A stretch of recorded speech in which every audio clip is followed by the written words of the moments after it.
Alors, le Seigneur déclare que c'est en persévérant que nous sommes sauvés, en résistant au diable que nous sommes sauvés. Parce que oui, il y a une attaque incommensurable contre ta vie. Dans Matthieu 24, 13, il dit ceci, mais celui qui persévérera jusqu'à la fin, celui-là sera sauvé. Ça veut dire qu'il y a dans toute oppression et toute attaque contre ta vie, il y a une durée que Dieu s'est réservée. Et donc, l'oppression contre toi, ce n'est pas toute ta vie, c'est pour un temps, c'est pour une saison, c'est pour une période de ta vie. C'est pourquoi tu dois véritablement t'armer de force, de caractère pour ne pas passer à côté. Il faut savoir qu'il y a des ténèbres qui recouvrent la terre. Il y a des ténèbres qui sont, n'est-ce pas, déployées dans toutes les dimensions de la terre. Tu n'as pas conscience, hein? Tu n'as pas conscience. Mais il y a un fort niveau d'oppression, d'attaque contre ta vie. Tu sais, quand Jésus est né, avant qu'il ne naisse, la Bible dit que les mages ont vu l'étoile et l'ont suivi. Et Hérode s'est déployé pour empêcher la destinée de Jésus de s'accomplir, au point où Dieu a dit à Joseph par un ange, fouillez en Égypte parce que l'enfant n'était plus en sécurité. Tu n'as pas idée de tout ce qui se dresse contre toi pour que tu n'atteignes pas l'objectif que Dieu a pour toi. Tu n'as pas idée de l'atmosphère qui est déployée contre toi pour que tu ne réussisses pas. La plupart, parce que le contraire de persévérer, c'est capituler. Le contraire de persévérer, c'est abandonner, c'est démissionner, renoncer. Et donc, la plupart d'entre nous avons démissionné. Et c'est parce que tu démissionnes, que tu abandonnes, que le programme de Dieu ne s'accomplit pas dans ta vie. Malheureusement, ne pense pas que ta vie, ton programme, le programme de Dieu sur ta vie, va s'accomplir en riant. La terre est infectée des démons. La terre, il est écrit dans Ésaïe chapitre 8, 23, mais les ténèbres ne régneront pas toujours sur la terre. Ça veut dire que les ténèbres règnent sur la terre. Les ténèbres recouvrent la terre et imposent son dictat. Impose. C'est quoi persévérer? La persévérance, c'est le fait de continuer à faire avec diligence ce que tu dois faire. Continuer à faire avec diligence ce que tu dois faire, que Dieu t'a instruit de faire. La persévérance, c'est de continuer à faire, et ce malgré l'oppression, et ce malgré l'adversité, et ce malgré la difficulté, et ce malgré le non-exaucement, malgré l'attente. Tu dois persévérer, tu dois tenir ferme. Tu dois tenir ferme. Et le diable va vouloir te décourager. Il mettra en place un système de démotivation, un système d'influence, un système de traumatisation, un système de séduction, un système d'oppression pour t'empêcher de continuer. Le diable ne dort pas. Tu sais, le diable n'est pas un petit comme on pense le croire. Le diable travaille d'une manière dangereuse. Et le diable, il est persévérant. Il est ténace. Ce n'est pas un adversaire qu'on chasse un matin puis part. C'est un être têtu et qui veille pour empêcher l'accomplissement du plan de Dieu. J'ai vu des gens avec une destinée brillante mais qui ont sombré. Pourquoi? Parce qu'à la moindre adversité, à la moindre difficulté, à la moindre oppression, à la moindre tentation douloureuse, ils ont capitulé. Comme s'ils pensaient que parce qu'on est chrétien, on ne sera pas éprouvé, on ne sera pas oppressé. Ce n'est pas vrai! Ah oui, mais quand dans le monde, ça marchait. Mais Satan n'attaque pas ce qui lui appartient. Et je vais te démontrer ce matin que le Seigneur insiste que tu dois persévérer.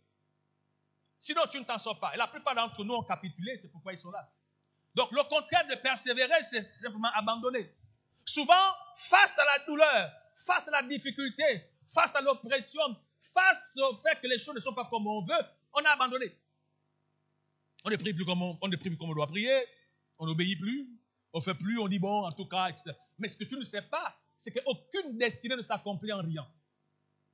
Aucune destinée ne s'accomplit en riant. Toute destinée s'accomplit en pleurant. C'est pourquoi une femme qui doit jouir d'un enfant, l'a en pleurant. Et la Bible parle de ça comme la douleur de l'enfantement. Ça veut dire qu'il n'y a pas de bonheur qui te soit donné sans pleurs. Dis avec moi, il n'y a pas de bonheur sans pleurs. C'est un leurre que de penser, mon frère, que ce que Dieu a prévu pour toi, tu l'auras en riant. Tout ce que tu auras en riant ne te donnera pas le plaisir. C'est parce que tu sauras pleurer d'abord. Et ta capacité à prendre soin d'une bénédiction vient du fait que la bénédiction t'a fait pleurer avant. C'est pourquoi tu vois, on dit souvent, c'est mon enfant, ne touche pas. Même s'il est comment, c'est mon enfant, on ne touche pas. Pourquoi? Parce que la douleur t'impose le respect de la bénédiction. J'ai dit quoi? Merci, merci, merci. Je voudrais m'adresser aux frères et sœurs en Christ ce matin. Toi qui m'écoutes ce matin. Je ne sais pas comment tu as été fondé en Christ, mais laisse-moi te dire. Ce n'est pas écrit ce que tu penses. Comment tu vis ton christianisme. Ce n'est pas écrit que Dieu te bénira en riant. Ce n'est pas écrit. Dieu a dit qu'il te bénira dans l'humiliation. C'est pourquoi les gens qui supportent l'humiliation, on les appelle les humbles. Ce n'est pas dit que Dieu te bénira parce que tu souris. Dieu te bénira pendant que tu es en train de pleurer. Parce que je vois trop de chrétiens, et vous savez, moi en tant que Brice Ndéli, là où je suis, je ne suis pas encore là où je vais aller, mais je poursuis les objectifs. Moi, j'écoute beaucoup de choses quelquefois qui sont dites. Mais moi, je lis les biographies. Il est écrit dans le livre de Jérémie, chapitre 6, au verset 16. Il dit que tiens-toi sur le chemin des anciens pour apprendre. Ça veut dire que quand tu veux voir des choses, regarde ceux qui sont devant toi et qui ont ce que toi tu veux avoir. Regarde par où ils sont passés pour comprendre par où toi tu vas passer. Parce que ceux qui ont ce que tu veux avoir ont vécu des choses, ce qu'ils ont vécu doivent te servir d'instruction, d'enseignement pour te préparer par rapport à ce que tu veux obtenir. Tu sais, on nous parle de Daniel. Le diable a fait retarder la bénédiction de Daniel pendant 21 jours. Il a fait retarder la bénédiction. N'eût été sa persévérance, son insistance dans l'intercession, il ne serait jamais rentré dans la révélation de l'information. Que ça dit? Tu peux venir à l'église, tu pries, tu fais ta Bible, tout ça, tu ne vois rien, les choses sont compliquées. Ça ne veut pas dire que Dieu ne fait pas. Aussi haut est ta bénédiction, aussi profond sera ta douleur. Je suis en train de dire que ta bénédiction correspond à ton oppression. C'est pourquoi quand tu as une grande destinée, ton oppression est grande. Et c'est pourquoi comparaison n'est pas raison. On n'est pas pareil, mon frère. Et on ne poursuit pas les mêmes choses sur la terre. Et donc ça fait qu'on n'a pas les mêmes oppressions. Les démons qui attaquent les enfants, ce ne sont pas les démons qui attaquent les grands. Et chaque niveau d'aspiration est égal à un niveau d'oppression. Chaque niveau d'aspiration, donc la dimension de ce que tu veux obtenir, va te connecter à une dimension de pression, un genre de démon. Il y a des démons qui tiennent captif le mariage, qui tiennent captif la santé, qui tiennent captif le travail, qui tiennent captif les enfants, qui tiennent captif les réalisations. Et donc, à chaque fois que tu veux avoir quelque chose que tu n'as pas, tu vas te confronter à un genre de démon. Il y a des démons qui maintiennent des vies à des niveaux. Et c'est pourquoi, si tu ne persévères pas dans ta diligence et dans l'exigence de la parole, tu es qualifié à ne rien avoir. Et c'est pourquoi la plupart d'entre nous sommes en lamentation. C'est pourquoi, tant que tu n'as pas vu, tu dois avoir une attitude. Tant que tu n'as pas vu, tu dois avoir une attitude. Et tu n'as pas à te laisser influencer parce qu'il y aura toujours des gens qui vont dire « Ah oui, ah ouais ». Mais tu sais, les gens qui sont contre toi et qui se servent pour vouloir t'influencer négativement, ce sont les mêmes personnes que Dieu va prendre demain pour témoigner en ta faveur. Parce qu'il faut des gens qui sont là, qui disent « C'est pourquoi on ne tue pas tous ses ennemis ». Il y a des gens qui sont là que Dieu garde exprès. Il y a des gens qui combattent sur ta vie exprès. Tu ne sais pas pourquoi tu ne t'en sépares pas. Mais ces personnes, Dieu les garde en vie exprès. Parce qu'il faut des témoins oculaires. Dis-moi Amen. Dis-moi Amen. Tu dois persévérer. Daniel 10, 13. Daniel dit, ça c'est l'ange qui répond. Il dit, le chef du royaume des Perses m'a résisté 21 jours.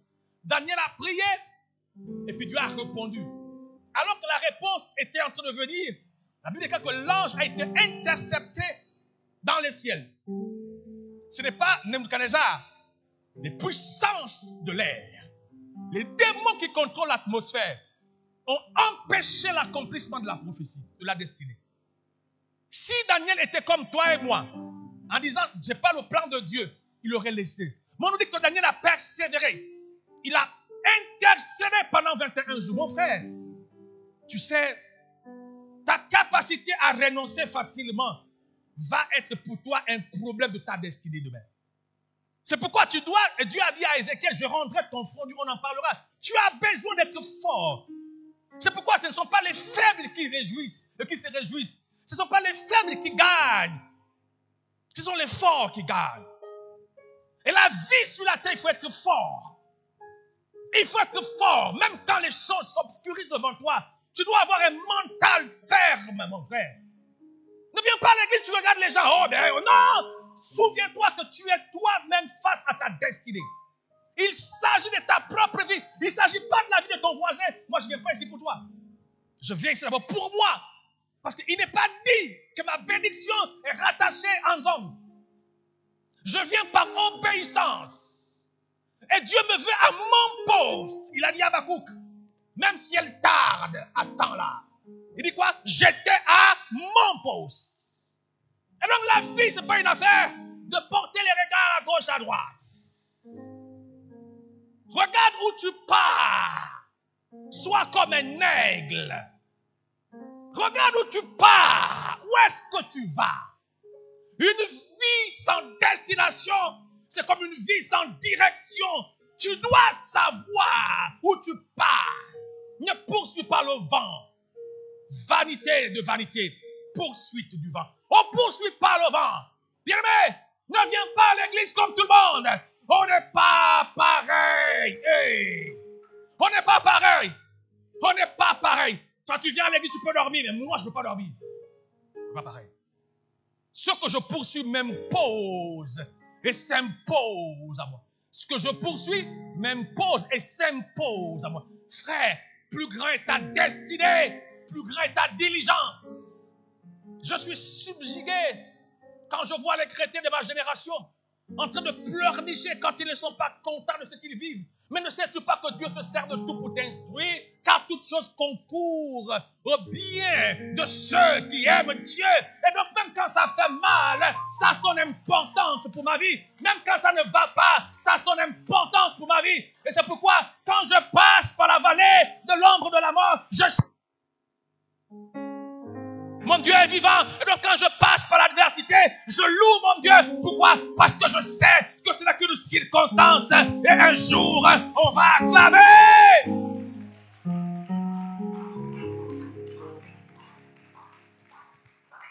Tu sais pourquoi je suis toujours bouillant? Parce que je poursuis quelque chose. Où sont tes yeux? Qu'est-ce que tu poursuis? Où sont tes yeux? Qu'est-ce que tu poursuis? Pour qu'une situation t'arrête. Pour qu'un problème t'arrête. Ne sais-tu pas que Dieu t'a rendu capable par son esprit de marcher sur les serpents? Il dit quoi? Il rendra ton pied semblable à quoi? Hey! Au pied des biches, tu sais les biches? Les gars, ils galopent sur des rochers. Mon frère, je déclare ce matin, tu galoperas sur les problèmes. Tu marcheras sur les problèmes au nom de Jésus. Oui. Daniel a persévéré. Il a insisté. Il a insisté. Alors que le roi de Perse pensait avoir gagné. Mais son insistance, son insistance, sa persévérance dans son intercession a déployé le Père. Le Père a dit, qu'est-ce qui se passe sur la terre? Alors il dit à Michaël, va voir ce qui se passe. Mais je déclare ce matin sur ta vie, que Dieu envoie Michaël sur ta vie en faveur. Que Dieu envoie Michaël sur ta vie en faveur. Ce matin, au nom de Jésus. Que cette histoire soit déboutonnée au nom de Jésus. Dis-moi amen. Alléluia. Et Dieu m'a dit non, Brice, focus. Ce que tu vois, c'est la réalité, mais ce n'est pas la vérité. C'est pour que tes yeux ne soient pas charnels, mais que tes yeux soient spirituels. Car ce que tu vois peut te perturber. C'est pourquoi n'aie pas les yeux sur ce que tu vois, mais aie les yeux sur ce que Dieu dit. On parle de persévérance face à la résistance. Si on parle de persévérance, c'est qu'il y a une résistance à ta bénédiction. Il y a une résistance à ta construction. Et donc, il faut persévérer pour entrer dans le projet, pour entrer dans le programme. Le Seigneur déclare qu'il réserve l'honneur et la gloire à ceux qui persévèrent à bien faire. C'est pourquoi je te dis, s'il te plaît, ne te déconstruis pas. Ne te déconstruis pas. Garde ton authenticité. Même quand tu es dans l'adversité. Garde ton originalité. Même quand tu es dans la difficulté. N'oublie pas qui tu es. N'oublie pas ce que tu es. N'oublie pas qui tu adores. N'aie pas peur de la difficulté. Garde ton originalité. Tu es toi. Même quand tu passes dans les... Tu es toi. Tu n'es pas le voisin. Je dis tu es toi. Tu es toi. Tu es toi. Tu es toi. Tu es toi. Et toi, c'est toi. Toi, c'est pas quelqu'un d'autre. Toi, c'est pas le voisin. Toi, c'est toi. Hey, toi, c'est toi. Toi, c'est toi. Toi, tu n'es pas né pour qu'on puisse te tuer. C'est pourquoi tu es toi. Toi, tu n'es pas né pour qu'on puisse te manger. Ton sang est amer. Ah, tu n'es pas né qu'on puisse te manger. Toi, tu as le sang de Jésus. Non, mais toi, tu n'es pas né qu'on puisse te tuer comme n'importe qui. Toi, tu es protégé par le ciel. Tu n'es pas né pour mourir comme les autres. Toi, tu as la vie de Dieu en toi. Oh, dis-moi Amen. Et c'est pourquoi tu dois persévérer. Ton cas est différent. Ils ont voulu tuer Jésus, ils n'ont pas pu. Et s'ils n'ont pas pu tuer Jésus, c'est qu'ils ne pourront pas te tuer. Parce que Jésus est tout puissant. Amen. Romains 2, 7 dit ceci. Réservant la vie éternelle à ceux qui parlent la persévérance à bien faire, cherchent l'honneur, la gloire et l'immortalité. Que ça dit? Les gens qui persévèrent à bien faire finissent par la gloire, l'honneur et l'immortalité. Regarde, beaucoup d'entre nous, face à l'adversité, nous désintégrons. Nous arrêtons notre implication profonde.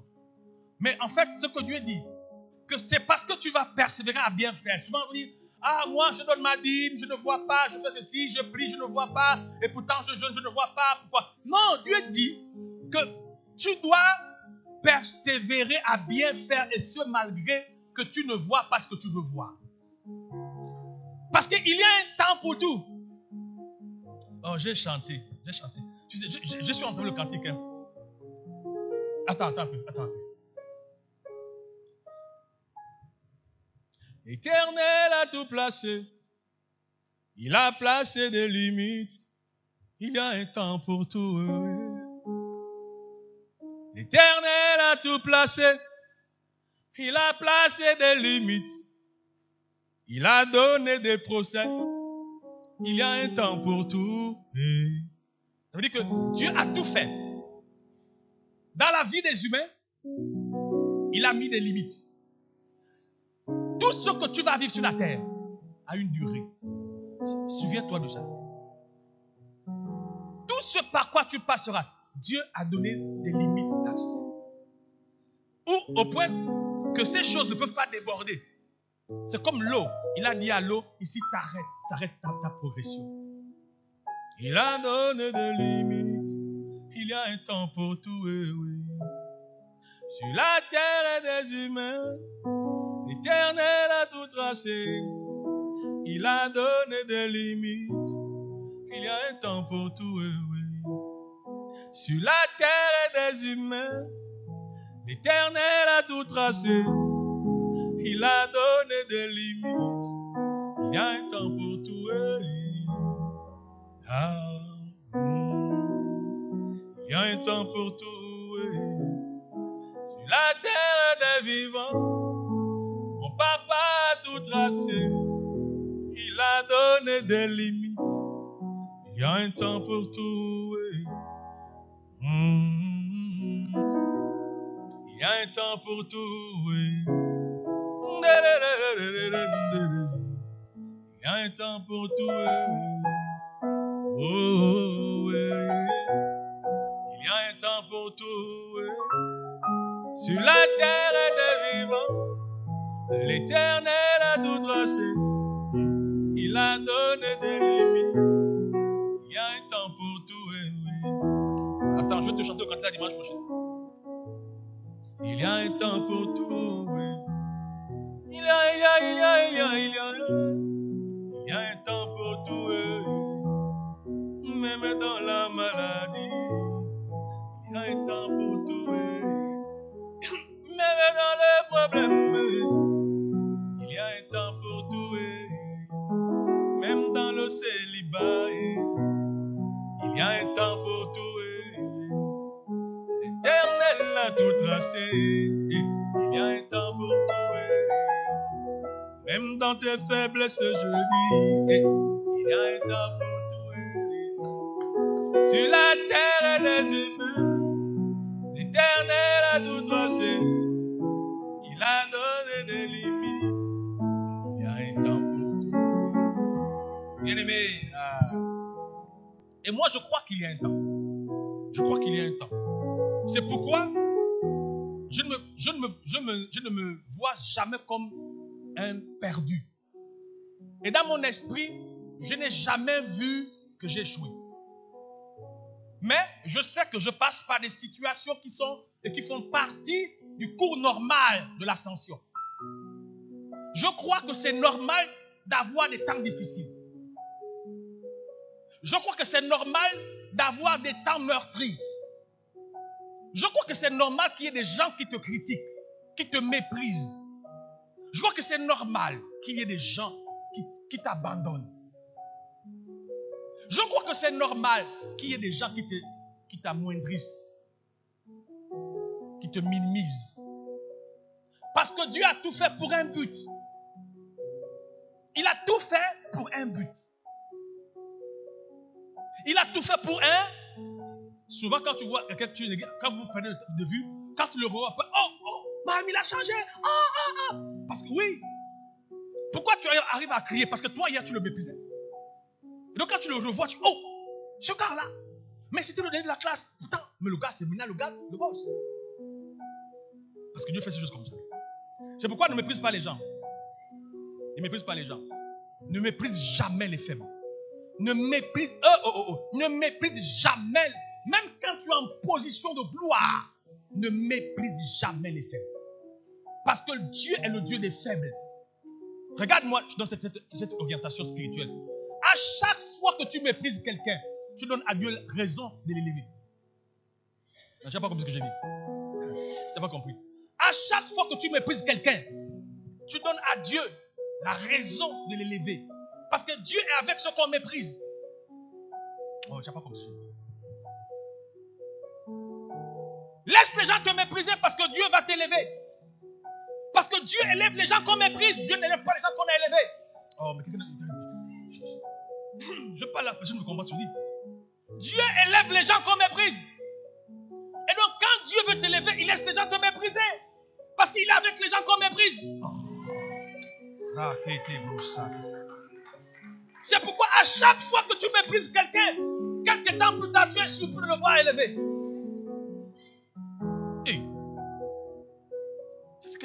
Ça c'est qui?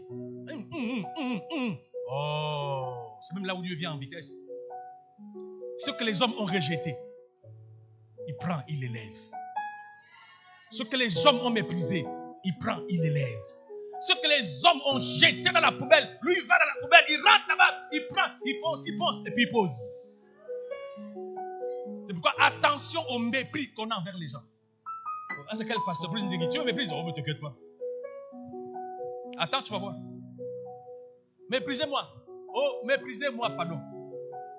Parce qu'en me méprisant, vous accélérez Dieu vers moi. Pardon, méprisez-moi, pardon. Dis à ton voisin, méprise le pasteur, pardon. Dis voisin, méprise-le, pardon, méprise-le. Il énerve, méprise-le. Il faut me mépriser. Les gens que tu méprises, tu accélères Dieu en leur faveur. C'est pourquoi tu vois Dieu avec les faibles. Il est avec les zéros, les gens négligés, les gens méprisés, rejetés. Parce que les gens les rejettent. Et puis Dieu vient les récupérer. Au nom de Jésus. Que ce soit ton cas, mon cas, au nom de Jésus.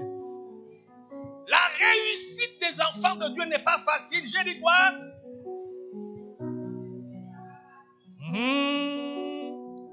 C'est pas facile.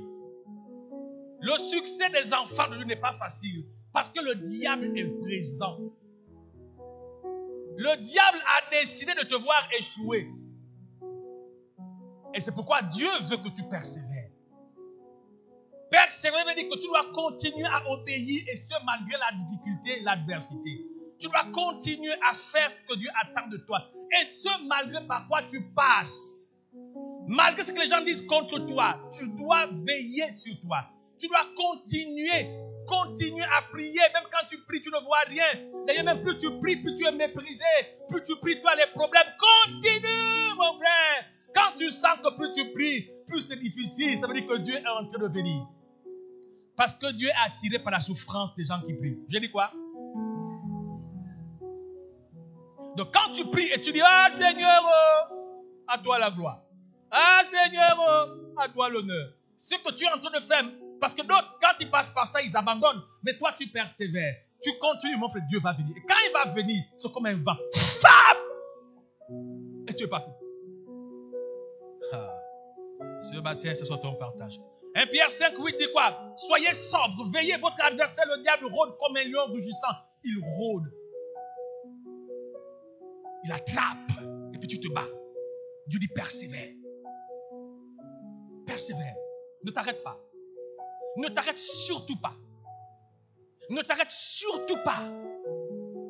Tu te sens faible. Demande la force au Seigneur. Tu te sens faible. Demande la force au Seigneur. Ne t'arrête surtout pas. Les choses s'obscurisent. Continue. Même en rampant. Va en rampant.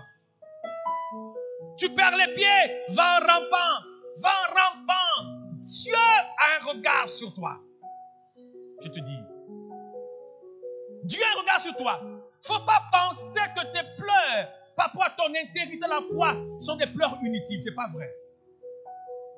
Tu sais, moi je te dis ces choses. Moi je pleure beaucoup sur ma vie. Tu sais, moi je compte les années sur ma vie.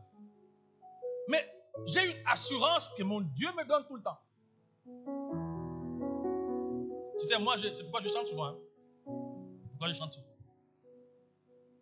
Pourquoi je chante beaucoup. Je chante. Quelquefois, quand je n'ai pas de mots, je chante. Quand je n'ai pas de mots, je chante.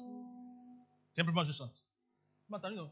On dit, me manque les mots, je soupire. Donc, à moi, je ne parle pas. Et puis, je me pose et je dis, ah, Dieu. Ah, Dieu. Ah, Dieu. Ça, ah. Je dis, Seigneur, regarde comment je marche. Regarde mon engagement. Oh, Dieu. Tu as l'impression que je ne vois pas. Hein? En fait, les yeux de Dieu sont sur la souffrance de ses enfants. Ce n'est pas que quand tu es heureux, Dieu te regarde. Non. Parce que ton bonheur occupe une place dans le cœur de Dieu. Ta paix, ta joie occupe une place dans le cœur de Dieu. C'est pour cela qu'il n'a pas hésité de donner son fils unique. Afin que tu sois heureux. Que tu sois béni. Parce que Jésus est venu pourquoi? Pour nous réconcilier, pour nous sauver le salut, pour nous donner le salut, pour nous sauver, pour nous repositionner, pour nous redonner ce qu'on avait perdu. Ça veut dire que ton bonheur, écoute-moi mon frère, ton bonheur occupe une place de choix dans le cœur de Dieu. Il ne faut pas penser que quand tu pleures dans ta chambre le soir parce que tu es oppressé et que Dieu est content. Il dit, ah, tu as eu. Non! C'est pourquoi, qu'est-ce qui fait agir Dieu? C'est ta capacité à persévérer dans l'obéissance et ce malgré ce par quoi tu passes. Ce n'est pas quand tu passes par le moment difficile, tu abandonnes. Ah, moi en ce moment j'ai grève, en ce moment je ne prie plus, moi en ce moment je ne vais plus à l'église, moi en ce moment je ne fais plus ça. Non, ça va te tuer. Parce que Dieu il veut voir quelque chose dans ton cœur. Il veut voir quelque chose dans ton cœur. Et quand il a vu ça, j'ai bien regardé l'humilité. C'est le secret de Dieu. C'est le secret de Dieu. Je te dis. Luc 22, 31, il dit quoi? Le Seigneur dira à Simon, Simon, Satan vous a réclamé pour vous climer comme le froment. Mais il parle à qui? Il parle à un de ses serviteurs. Il parle au général Pierre. Mais Pierre était avec Jésus. Mais il dit que Satan l'a réclamé. Jésus, on te dit, tu n'as pas idée du niveau d'oppression contre ta vie. Satan ne veut pas te voir. Même à l'église, il te poursuit. Même à l'église, Satan te poursuit. Qui t'a dit que Satan ne rentre pas à l'église? Satan à l'église, il est assis. Il écoute la parole. Il parle la langue. Satan à l'église assis. Et d'ailleurs, il occupe les premiers rangs. C'est lui le grand évêque, le grand machin. Il est assis. Le grand ancien, le grand dimeur, le grand investisseur à l'église. Mais c'est Satan bien. On a vu Satan comme l'homme qui... Non. Regarde Pierre à l'église. Il est avec Jésus. Il est l'instrument de Jésus. Malgré que Jésus est là, Satan est là pour réclamer la vie de Simon. Et quand on parle de réclamation, ça veut dire que Simon, Pierre n'avait pas le droit. Il ne devait pas réussir. Il ne devait pas s'en sortir. Il ne devait pas aller loin. Et malgré qu'il était à l'église, on devait empêcher ça. Des gens sont à l'église, ça ne marche pas. Les gens sont à l'église, ça ne prospère pas. Les gens prient, engagés, ça ne marche pas. Il faut savoir. Je te demande ce matin que quand Jésus est dans le désert, il a jeûné. Il a eu affaire à qui? Au diable. On a l'impression que parce qu'on prie, on vient à l'église, c'est suffisant, nous vivons changer. Ce n'est pas vrai, mon ami.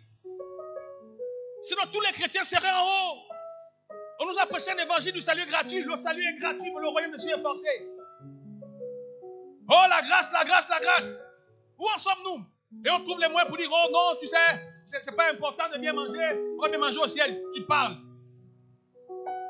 Il y a des choses sur la terre ici. Et Satan fait quoi? Il interdit. Ce matin, je vais te donner quelques informations. Regarde. Je suis dans Romains chapitre 8, 33. On dit quoi? Qui accusera les élus de Dieu?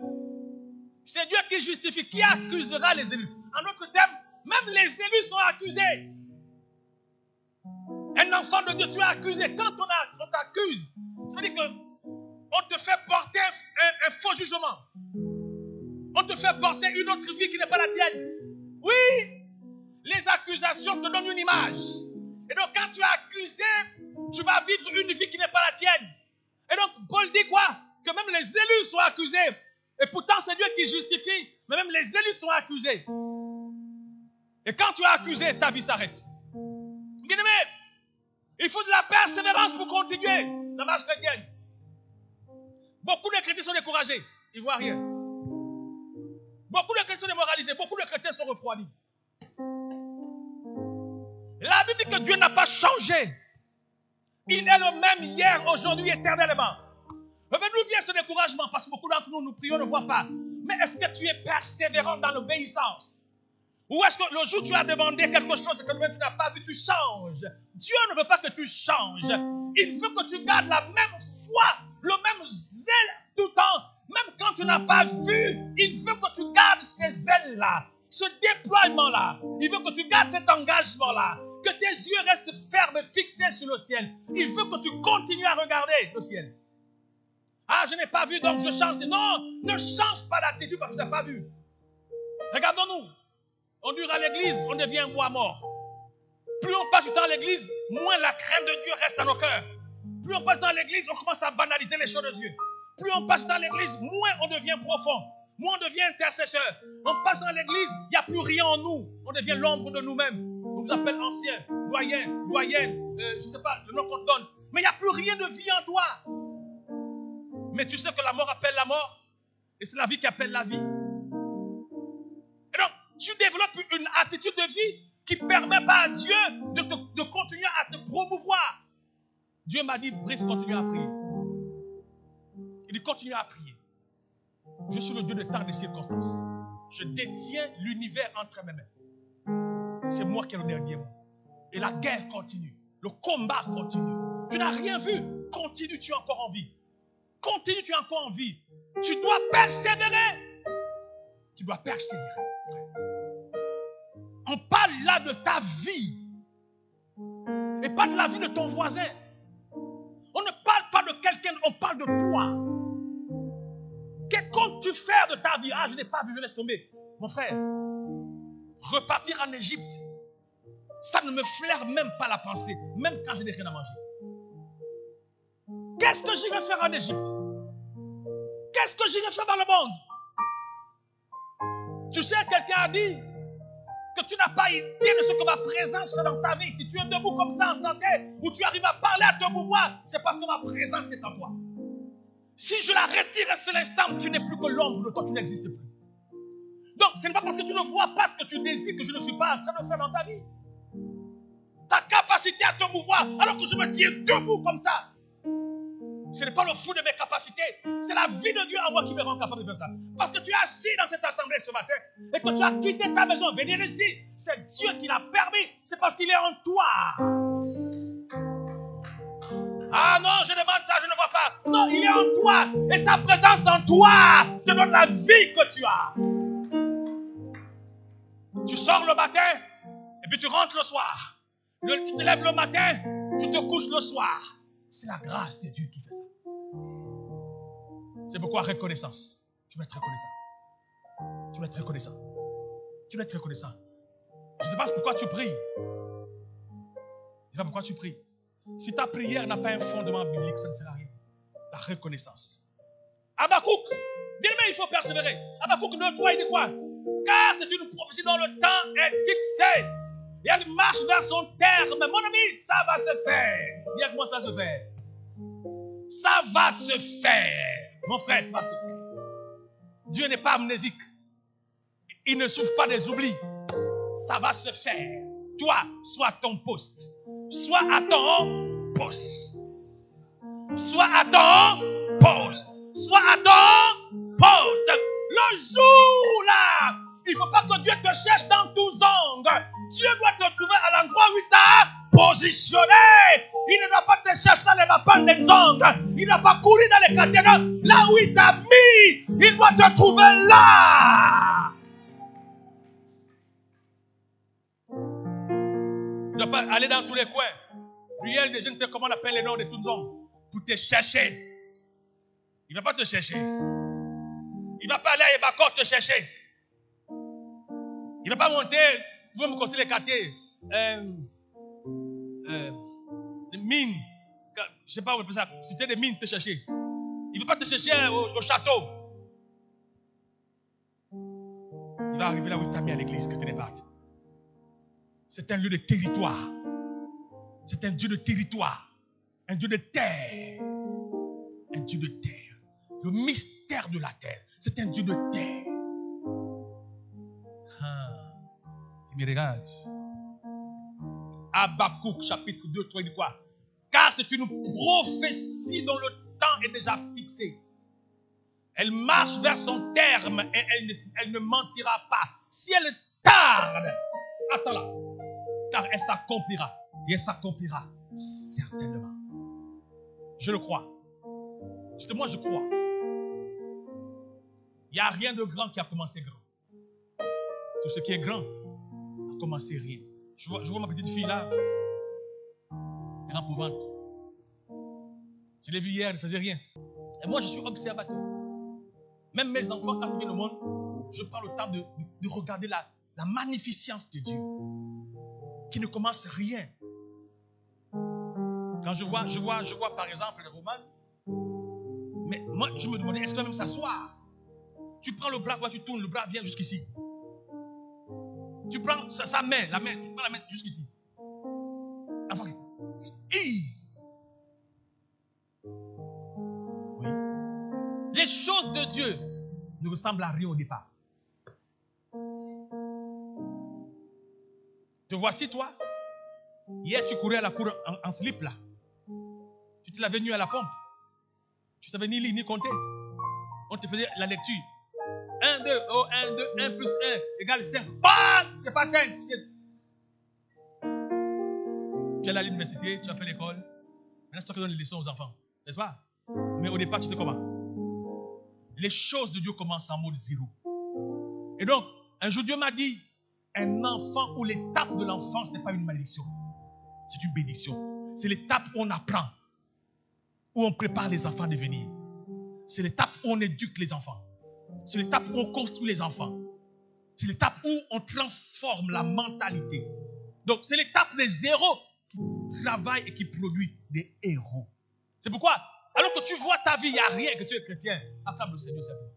Acclame le Seigneur, acclame le Seigneur. Acclame le Seigneur.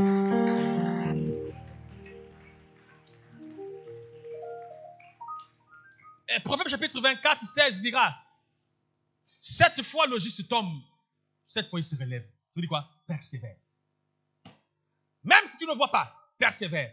J'ai pris beaucoup de versets parce qu'il faut que tu comprennes que si tu ne sois pas quelqu'un de, si tu n'es pas quelqu'un de persévérant, d'engager, de déterminer. Tu ne vas pas y arriver. Tu dois être déterminé. Déterminé. Tu dois être déterminé. Il faut que ça passe. Tu dois être déterminé. Un autre Dieu disait que quand il commençait sa vie en Christ, les gens se moquaient de lui, même son message. Il dit même le message. Les gens se moquaient du message. Aujourd'hui, il est incontournable dans le milieu ecclésiastique. L'évangéliste Dag. Il dit, même quand il cherchait les gens pour venir dans l'église, oui. Non. Qui devait écouter son message? Il parle du salut, de Jésus, de la fidélité, loyauté. Les gens, ça les énervait même. Et puis un jour, un des pères de la foi dit, écoute, ce que tu prêches là, tu ne faut pas nous fatiguer avec ça. Il n'y a rien, laisse l'église. Les yeux de Dieu, ce n'est pas les yeux des hommes. Là où toi, tu vois qu'il n'y a rien là, c'est même là où Dieu s'est investi. Je t'ai dit tout à l'heure, là où vous vous méprisez là, c'est là où Dieu s'assoit. Là où on dit, ah non, mais ça, non, il ne faut pas suivre. Aujourd'hui, quand tu vois Dag Wills, les campagnes à des milliards. Va voir ce qu'il a conçu au Ghana, mon frère. Il a les cathédrales dans le monde, aux États-Unis, en France, je sais où. Pas église, cathédrale. Mais au départ, les gens se moquent de lui. C'est pourquoi je déclare que je prophétise que toi. Les gens se moquent de toi. Ces mêmes gens-là seront à ton service de mon nom de Jésus. Ils viendront te voir au nom de Jésus. On ne te voit pas là, on ne te voit en rien. Ce n'est pas grave. Le temps de Dieu. Le temps de Dieu. C'est pourquoi ne t'arrête pas. Même sous la pluie, persévère. Même sous le soleil, on va te dire, oh mais toi aussi, vas-y mon frère. On ne poursuit pas les mêmes choses. Lève-toi. Tu vois que continue. Continue. Luc 18, 4 à 7. Tu connais l'histoire? Le juge unique. Si la femme n'avait pas persévéré, n'avait pas continué à l'importuner, il n'allait pas rendre justice. Et allons-y voir. Pendant longtemps, il refusa. Je prends une voiture. Il refusa. Mais ensuite, il dit en lui-même, quoique je ne craigne point Dieu et que je n'ai d'égard pour personne, néanmoins, parce que cette veuve m'importune, je lui ferai justice. Parce que cette veuve fait quoi? M'importune, je lui ferai justice. Afin qu'elle ne vienne pas sans cesse me rompre la tête. Le Seigneur ajouta, entendez ce que dit le juge inique. Et Dieu ne fera-t-il pas justice à ses élus qui crient à lui jour et nuit? Étendra-t-il à leurs égards qui crient à lui jour et nuit? Mon frère, continue.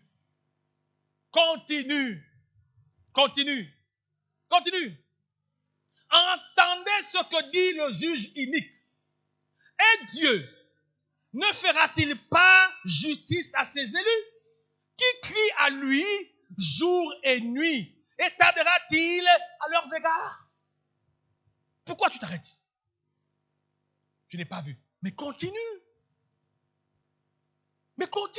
Oh, je suis découragé. Non! Tu n'as pas le droit de te décourager. Continue. Tu n'as pas le droit de te décourager. Continue. Tu n'as pas le droit. Oh, depuis que je prie, je dois. Continue. Ah, mais il continue.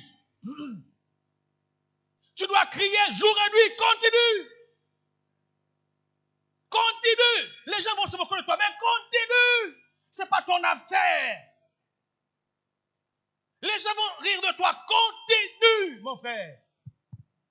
Ce n'est pas comme tu veux continuer à obéir. Continue en obéissance. Oh my God. Continue à obéir. Continue ta fidélité. Continue ton intégrité. Continue à venir à l'église. Il n'y a personne, tu es la seule. Continue. Tout le monde, toi, tu continues, mon frère. Il s'agit de toi. Pas de ton voisin. Continue.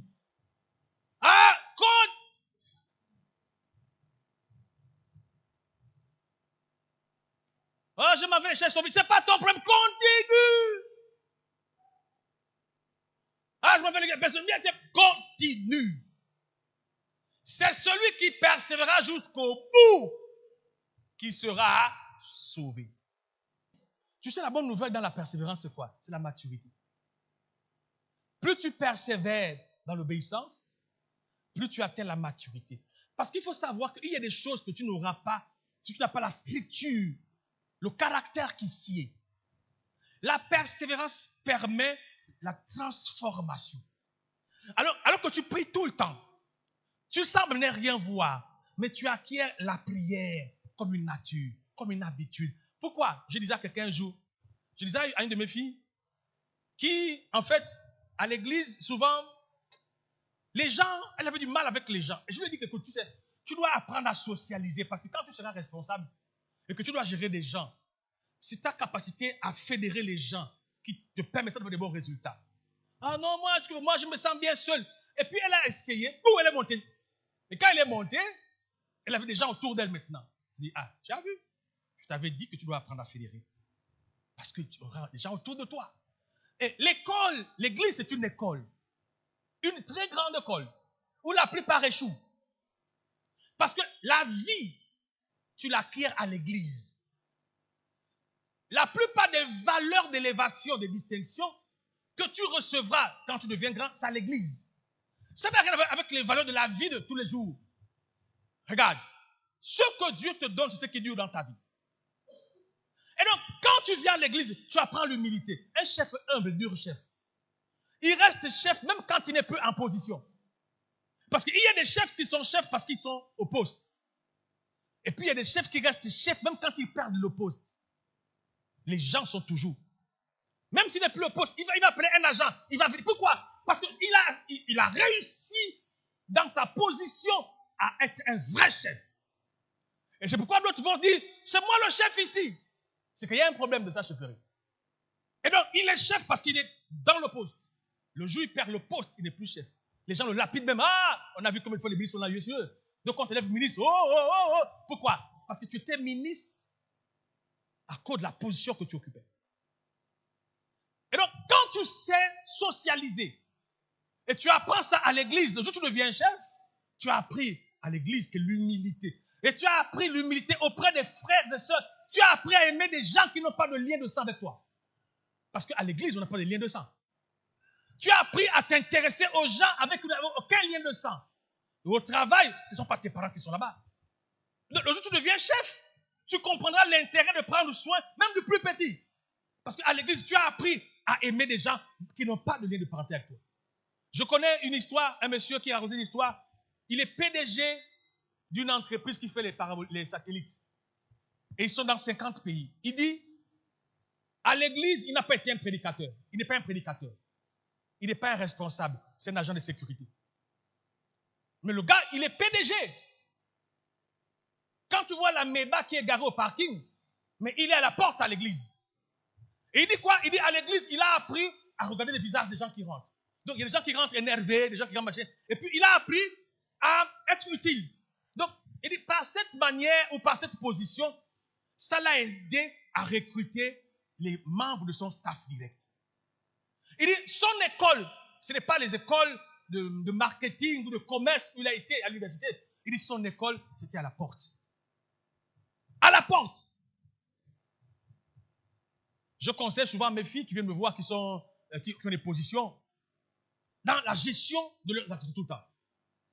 Mais parce qu'à l'église, on apprend beaucoup de choses. Mais pour apprendre à l'église, il faut persévérer dans la position à l'église. Sinon, tu n'apprendras rien. Il y a trop d'abandon dans le corps de Christ. Trop de rétrogrades et trop de chrétiens qui sont morts dans leur foi. Mais pourquoi? Parce que la plupart ont perdu la persévérance. Beaucoup veulent tout de suite. Beaucoup même ont dit à Dieu, je veux ça aujourd'hui, je demande aujourd'hui, je veux ça demain à midi. Si demain à midi, il n'y en a pas, je prends d'autres mesures. Il y en a même qui font du chantage à Dieu. Tu ne me donnes pas, je ne prie plus. Tu n'es pas plus à l'église. Si tu ne fais pas, j'arrête de prier. Mon frère, depuis qu'on a fait tout ça là, tu as vu que Dieu est tombé du ciel. Il est où? Il est assis sur son trône élevé. Qui crie tous les jours? C'est toi et moi. Qui pleure? C'est toi et moi. Et donc, le monde aujourd'hui regorge des abandonnés ou des abandons et des découragés, des démoralisés, des refroidis. On a tellement de gens qui sont à l'église, mais ils sont morts dans leur foi. Ils ne prient presque plus. Tu sais, tu peux tout dire dans ta marche chrétienne. On ne te connaît pas ce que tu fais, pas parce que tu dis. Il dit, vous les reconnaîtrez à leurs fruits. Donc, quand tu es un chrétien qui marche avec le Seigneur, ça ne se dit pas. Ça se démontre. Et donc, quand on te regarde, c'est ce qu'on voit. Un enfant de Dieu, il marche à la lumière de la parole de Dieu. Il marche. Il a dit à Josué quoi? Fortifie-toi et prends courage. Il y a trop de faibles dans le christianisme. Qui pensent que avoir de Dieu, c'est bâton magique. Pam, pam, tout, ça tombe. Il a dit à Josué, fortifie-toi. Je suis dans Josué 1,9, il dit quoi? Ne t'ai-je pas donné cet ordre? Fortifie-toi et prends courage, ne t'effraie point et ne t'épouvante point, car l'Éternel ton Dieu est avec toi dans tout ce que tu entreprendras. Ne t'ai-je pas dit? Mais pourquoi? Parce que la plupart d'entre nous avons oublié que Dieu est avec nous. Il nous accompagne tous les jours. On a oublié que même dans les problèmes difficiles, Dieu est avec toi. Même quand tu n'as rien à manger, Dieu est avec toi. Même quand tu es malade, Dieu est avec toi. Même quand tu es souffrant, je ne sais pas quoi, Dieu est avec toi. Même quand les gens te méprisent, Dieu est avec toi. Je termine. Ézéchiel chapitre 3, 9, il a dit quoi? Je rendrai ton front dur. Pourquoi? Il faut que ton front soit dur dans ce monde pour persévérer. Ton front doit être dur. La vie est sans compassion. La vie est sans compassion. La vie n'est pas facile. Même quand tu crois que c'est à toi, tu peux le perdre. Rien ne nous appartient. Rien ne nous appartient. Rien. Je vois les gens avec leurs enfants, ils en font leur propriété. C'est une hérésie, une erreur de compréhension. Tu n'es qu'un nourricier. Tu n'es pas propriétaire. L'enfant ne t'appartient pas. Toi, tu es juste un simple gardien.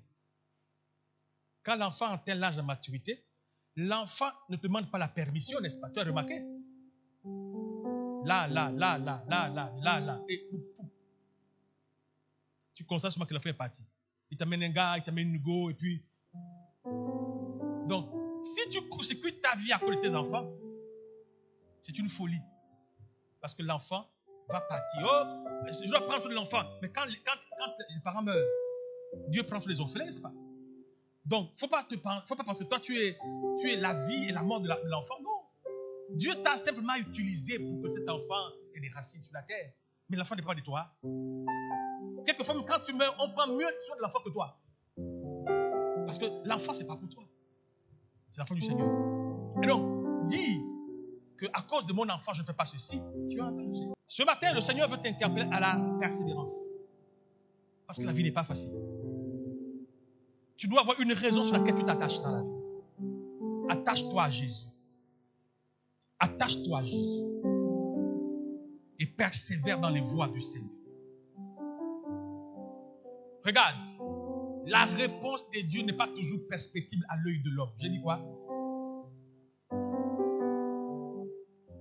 Regarde, quand tu marches avec le Seigneur et qu'il répond à ta vie, tu n'es pas obligé de voir avec tes propres yeux. Ça peut être une réponse dans ton sang. Ça peut être une réponse dans tes organes malades que tu ne connais même pas. Ça peut être une réponse dans tes os qui sont en voie de maladie et puis Dieu les répare avant que tu ne sois malade. Ça peut être une réponse dans ton estomac, dans ton cœur. Avant que le cœur ne soit malade, Dieu répond, il traite le cœur. Tu ne vois pas ton cœur, tu ne vois pas tes organes, mais Dieu répond dans les parties invisibles de ton corps. Il ne faut pas penser que parce que tu n'as pas vu Dieu répondre dans ta prière, que Dieu ne répond pas. Si ton cœur continue à battre, c'est une réponse de Dieu. Si tes organes continuent à fonctionner, c'est une réponse de Dieu. Et donc, les réponses de Dieu ne sont pas toujours visibles, mais elles peuvent aussi être invisibles. Elles sont cachées dans ton corps. Et ce matin, je veux te dire, persévère. Ne regarde pas les gens pour croire en Dieu. La plupart des gens qui sont autour de toi, eux-mêmes, ils ont des problèmes. Eux-mêmes, ils sont en difficulté. Regarde le rocher de l'Éternel. Lève tes yeux et regarde à Dieu. Je peux te garantir que Dieu n'oublie pas et il n'abandonne pas. Quel que soit par quoi tu passes, lève le regard et regarde le ciel. Tu as remarqué? Le ciel ne se déplace jamais. Tu n'as pas remarqué? Quand tu regardes, le ciel est toujours là. Tu regardes. Dès que tu sors, le ciel, tu te regardes. C'est que Dieu te regarde toujours. Même là où tu te penches un peu, tu vois, regarde, le ciel te regarde. Le ciel se met à tous les endroits et tous les niveaux pour que tu sois capable de reconnaître que Dieu te regarde. Et si tu arrives à sortir et que tu croises le regard du ciel, est-ce que tu veux croiser le regard de Dieu? Fais l'expérience. Sors. Est-ce que tu vois le ciel? Si tu vois le nuage du ciel, tu viens de croiser le regard de Dieu. Dieu qui est dans les hauteurs élevées, sa présence est sur l'homme en toutes circonstances. Je veux prier avec toi ce matin. Toi qui es refroidi, tu as perdu la persévérance, tu es découragé. Dieu a choisi que tu sois là ce matin pour te donner l'information. Tu n'as pas le droit d'arrêter le combat. Tu n'as pas le droit. Il y a des vies qui seront bénies par toi. Ton arrêt va tuer notre vie. C'est pourquoi Dieu va te demander le sang d'autres personnes. Il y a des gens qui seront bénis par toi. Il y a des gens qui attendent que tu sois béni pour être béni. Il y a des gens qui sont sous ton leadership de grâce. Il y a des gens que Dieu a mis sur la terre qui doivent être bénis par toi. Oui, tu ne le sais peut-être pas. Ton refroidissement va tuer des destinées et des lignées. À cause de ton désengagement, il y a des vies qui vont mourir. Et tu n'as pas le droit de t'arrêter. Parce que tu es une bénédiction transgénérationnelle. Dieu t'a suscité pour que des vies soient bénies. Un jour, Dieu m'a dit, Brice, ton erreur, ta négligence peut endommager des vies au-delà de ce que tu peux penser. Il y a des gens qui se servent de toi pour être debout. Il y a des gens qui se servent de toi pour être debout. Le fait que tu es à l'église et que tu continues à prier, il y a des vies qui sont arrosées. Un jour, quelqu'un m'a dit, Brice, n'arrête pas de prier. Je dis, pourquoi? Il dit, ta prière nous fait du bien. Je dis, comment ça? Il dit, oui, on ne vient pas à l'église, hein? Mais quand tu pries, je sens le frisson. Et Paye m'a dit, il dit, je ne viens pas à l'église, papa. Je ne viens pas à l'église. Mais quand j'entends prier à l'église, je suis assis, je tremble dans ma chaise et je loue Dieu pour toi. Hé! Il y a des gens dans ta famille. Le fait que tu ailles prier simplement, des vies sont en train d'être déchaînées. Des vies sont en train d'être réparées. Dans ton quartier, quand tu fais la prière de 3 heures du matin et que tu commences à crier Jésus, il y a des gens qui étaient attachés dans le sommeil. Et par ton cri dans le quartier, le voisin vient d'être libéré. Il y a des vies qui sont rattachées à ton alliance. Il y a des vies rattachées à ton obéissance. Il y a des vies rattachées à ta fidélité. Il y a des vies rattachées à ton intercession. Et donc, persévère. Persévère. Sois conscient qu'il y a d'autres gens par toi. Il n'y a pas que toi dans ta famille. Il n'y a pas que toi dans ta famille. Il y a d'autres gens dans ta famille. Il y a d'autres membres dans ta famille. Il n'y a pas que toi. Donc, tu n'as pas le droit de t'arrêter. Tu n'as pas le droit de t'arrêter. Tu n'as pas le droit de te décourager. Tu n'as pas le droit de te refroidir. Tu n'as pas le droit. Tu n'as pas ce droit. Il y a trop de vie en jeu. Tu n'as pas le droit. Ce matin, je prie avec toi. Il y a des vies qui dépendent de toi. Il y a des vies qui dépendent de toi. Tu sens que tu as perdu le zèle. Je prie pour toi ce matin. Tu sens que tu as perdu l'engagement. Je prie pour toi ce matin. Que le sang de Jésus puisse te rafraîchir ce matin. Que tu sois rafraîchi ce matin par le sang de Jésus. Le Seigneur a besoin de te rafraîchir ce matin. De te rafraîchir ce matin. La persévérance. Le Saint-Esprit, c'est Dieu. C'est Dieu vraiment. Et quand tu t'humilies devant le Seigneur, il est juste et fidèle pour te relever. C'est un bon Dieu. Tu sens que tu ne pries plus comme avant. Pourtant, tu t'es impatient de la prière, mais ce n'est plus ça. Dieu a besoin de te redonner les forces ce matin.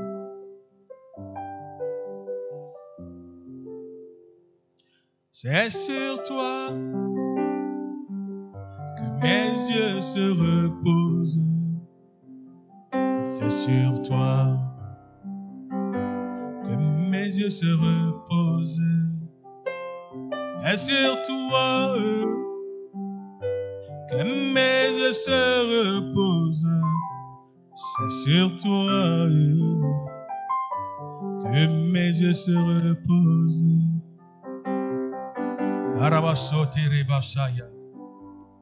Que mes yeux se reposent. Ce matin, que le Seigneur fortifie ta foi. Ce matin, que le Seigneur renouvelle ta foi. Au son de ma voix, que le Seigneur restaure ta foi. Au son de ma voix, que le Seigneur guérisse ta foi. Et que ce qui a été perdu te soit redonné au centuple. La foi, la vigueur, la prière, la crainte de Dieu, la passion, la dévotion. Je viens activer et réactiver la vie Zoé.